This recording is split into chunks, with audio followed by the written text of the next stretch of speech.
All right, here goes. Black people have been screaming real loud about reparations for a couple of years now. People have been talking about it, meeting about it, marching about it, rallying for it.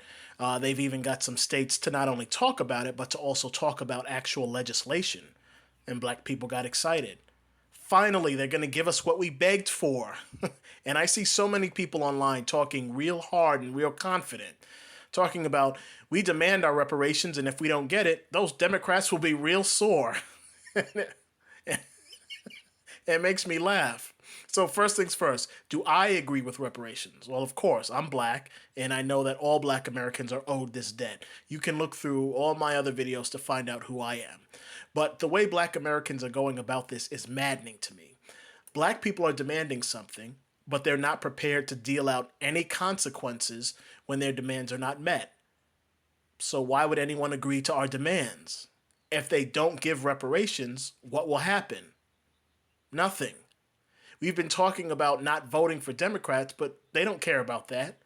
You don't want to vote? So what? They'll just change the rules. They'll give immigrants the right to vote, and then you and your vote is irrelevant. What else you got? Nothing else? That's it? That was your big plan? Talk a big game, demand something, and then just hope and pray that your demands are met? That's weak and pathetic. So, in California, it's the reason why I'm making this video, they've been really talking about reparations. And apparently in San Francisco, they introduced a lot of different ideas for reparations. One of the ideas that they introduced was giving every black person $5 million. All right, now we're talking. But guess what? The San Francisco NAACP came out and said they reject this proposal. That's right. The NAACP, a supposedly black rights organization, is the first to reject this.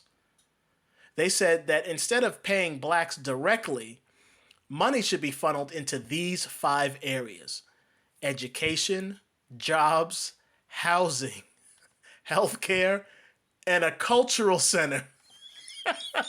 Fucking hilarious. So let's break each of these areas down. Education, right? What does that mean exactly? Does that mean a free college education, or will that just be a loan? Well, actually, even though those two things are relevant, it'll be neither of those. The NAACP says the money should be used to set up remedial programs to help students with math, reading, and science. The fuck does that mean? You mean some after-school lessons for struggling kids? How does that help the black community? What about the kids that aren't struggling? They and their families don't deserve anything? Who's going to be hired to run these programs? Who's going to get paid to come up with the curriculum? Let me guess. Some white-owned businesses will be used for this. So we'll be giving money to whites and just giving a handful of black kids an after-school program to go to, and that's supposed to help us? All right, jobs. Let's move on. What about jobs? Well, they want to give some infrastructure jobs to some blacks to help build up San Francisco. Well, let's think about this. Infrastructure jobs? Well, in order to even qualify for those jobs, you have to have the skill and experience. That rules out most of the blacks in that city. And for the handful of blacks who are even qualified for these jobs, how long will the jobs last? If I hire you to build up a train station, for example, that job will only last for a few years, if that. How much will those people get? Maybe $75,000 a year before taxes? They work 3 years, that works out to what? $225,000 for a handful of people spread out over 3 years, and taxes still have to be deducted. Again, how does that help the black community? And building infrastructure means developers and contractors. How many black-owned contracting firms that can handle a city like San Francisco do you think exist? This type of job would go to white developers and white contractors who would then just hire a handful of black people for a few years because they've been told to. But the large checks being cut by the city would go to the white contractors and white developers. And oh yeah, that means that the black people who pay taxes would essentially just be transferring their money to these big white-owned contractors and developers, these white-owned businesses. And they call that reparations to blacks? Okay, moving on. Housing. All right, this should be interesting. So they want black people to have more access to public housing. Seriously, this is their idea of reparations. Build more projects for blacks to live in, designate areas for the blacks, call it public housing, and then have the city ignore those areas like they always do. Are these cocksuckers stupid, or do they just think we're stupid? Also, again, who's supposed to build these project buildings? Who's supposed to develop and build all of this stuff? Are you telling me that their idea is to push for something that will result in huge contracts for white developers and contractors? So instead of giving the cash to blacks that deserve it, NAACP, they want to create new expensive contracts for white-owned developers. Because again, you're not going to have black citizens in the city building project housing. That's going to have to go to a developer who can dig out the land, develop the project, come up with the blueprints and the plans, get the materials, and then build it. And that's more than likely going to be a big white-owned company. So essentially, NAACP's idea is to make white people even richer than they already are. All right, I think we got, 2 left? All right, healthcare. NAACP says, and I quote, "We need programming that positively impacts our health." What the fuck? Please tell me what the fuck that means. Again, who's going to design this programming? Who's going to build the infrastructure around it? Who's going to run it? I'm sure you'll find out that some white-owned businesses will be hired to get all of this stuff done. So again, transferring money over to more whites and just calling it reparations for blacks. Because again, how many black people do you know own the type of infrastructure that's needed to create programming that will impact the health of people of a city? These animal fuck sluts are playing games with us. What programming is going to help our health? Do they mean television programming? Are they just throwing bullshit out there and hoping idiots don't pay attention? Shit is madness. Now on to the last one, and this one's a real doozy. The last thing that the NAACP says that black people need instead of money, they want a fucking cultural center to be built. A cultural center. Black people are living in the streets. It's pretty much illegal for the government to execute black people for fun, and black society is being eroded from all angles. And these pathetic shit-eating fools are saying that instead of giving blacks the financial support needed to pull themselves up out of this mess, blacks just need a cultural center. Well, like a party house?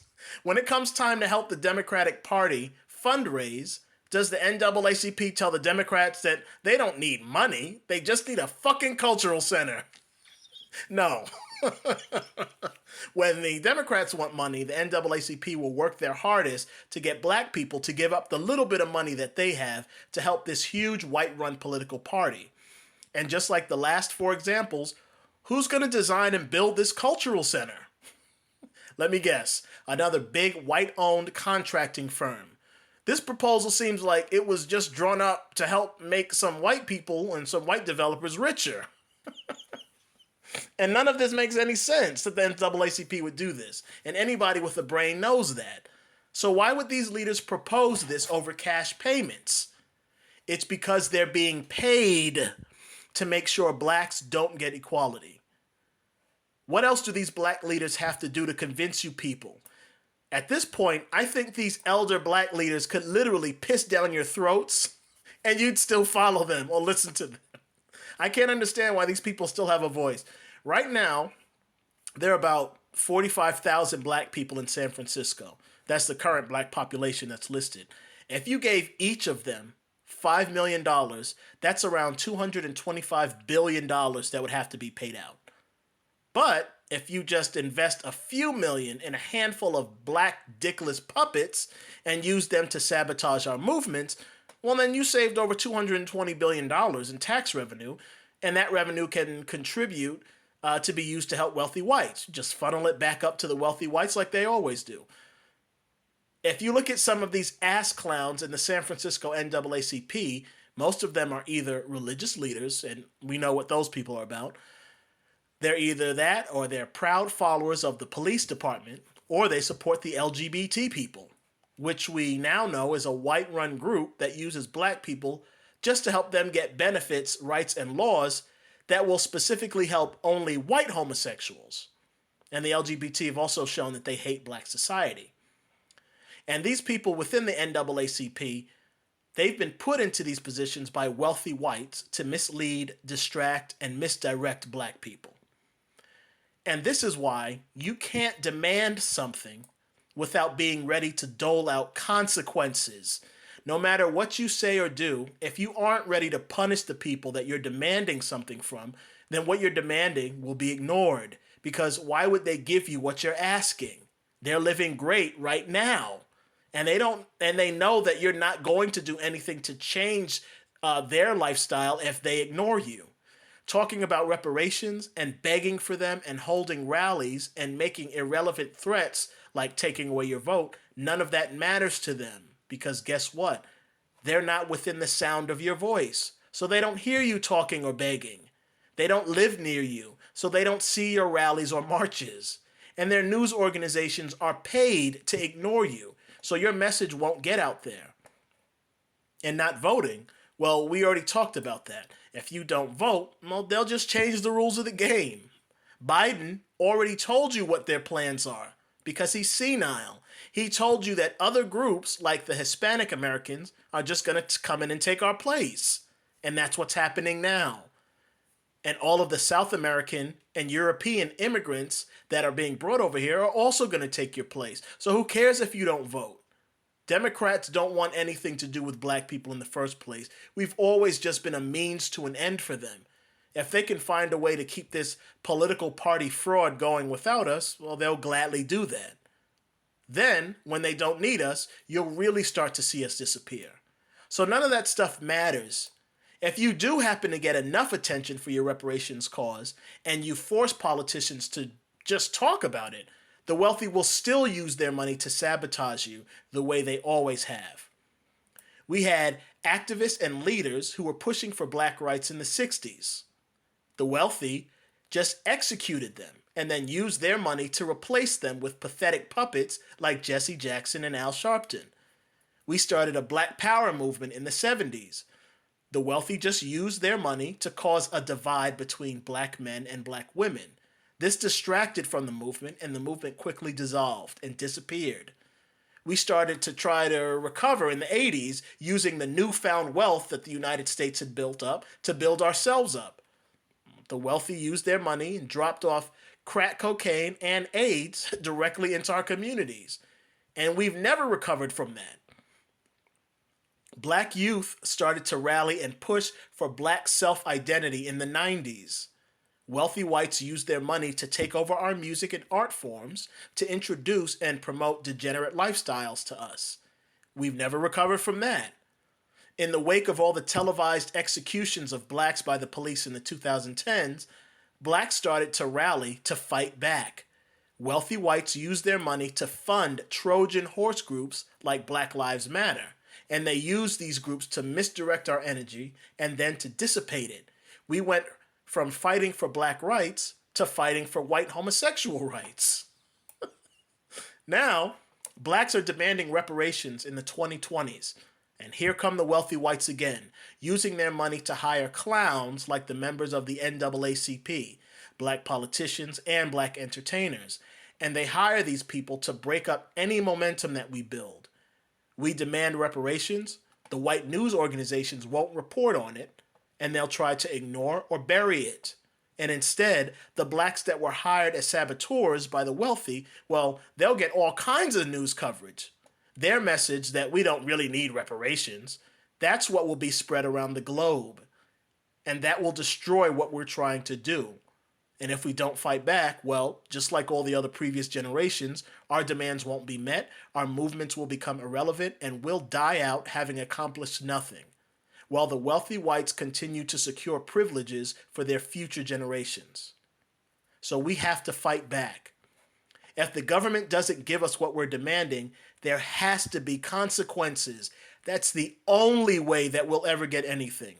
Voting and marching and begging will never work because the people you're voting for, the people who you hope will see you march, and the people who you're begging all work for the wealthy whites who have made it their life's mission to see you stay at the bottom. These people are being paid to ignore you, to sabotage you, and to divide you. That's their job. Your governors and mayors and city councilmen are all being paid to make sure you don't get what you want. Same thing goes for people like the leaders of the NAACP. They're being paid to make sure you don't get what you're owed. So how do you fight back? What consequences should there be if we're ignored? Well, let's seriously consider this. We can't fight physically. Obviously, we would lose badly. So what is really the only thing that we can do that is legal, that isn't difficult to do as a group, and that will be relevant enough to be considered punishment to the wealthy people that are behind this movement to sabotage us? Stop shopping. It's pretty simple. The wealthy white men and women who are always funding these campaigns to sabotage the black community get their money from somewhere, right? Well, where do you think they get their money from? Think about it, please. You give it to them. When you shop with these big corporations, you're giving them the money that they use to hire, support, and control your politicians and political leaders. From stores like Walmart to McDonald's, when you spend your money is being used to fund things like propaganda on television that convinces people that reparations would be a bad thing. These companies that you fund take your money and hire people like Amos C. Brown. This man is the president of the NAACP in San Francisco. The president of the NAACP, yet he's chummy with the Mormon church that built its foundation on racist rhetoric like slavery of black people was justified, or that blacks, if righteous enough, could become white.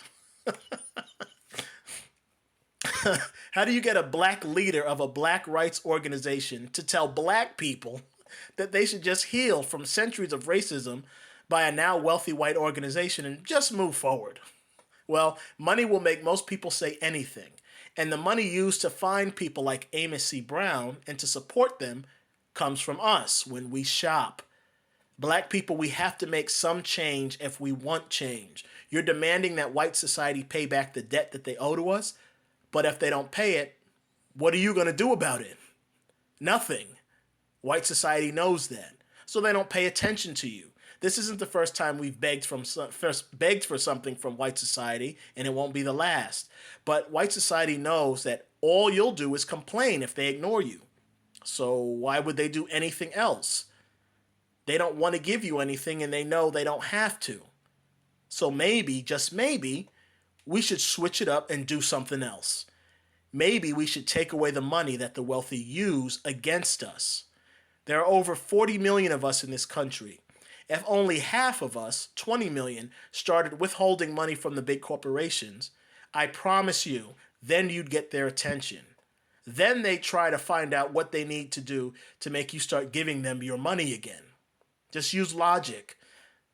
Black people had been fighting to end segregation for decades, and they were just ignored. It wasn't until they pulled their money in the 1950s, collectively, that the Supreme Court finally ruled segregation unconstitutional. And the reason that it finally happened is this. The wealthy people who own these big bus companies went to the politicians that they owned and bribed and told them, now we want you to do something about this loss of revenue. It was only then that the politicians finally worked to do something. And that's exactly what we need to do now. Pull our money collectively from these big corporations. Of course, I don't mean don't shop at all, but don't shop with these big chain stores.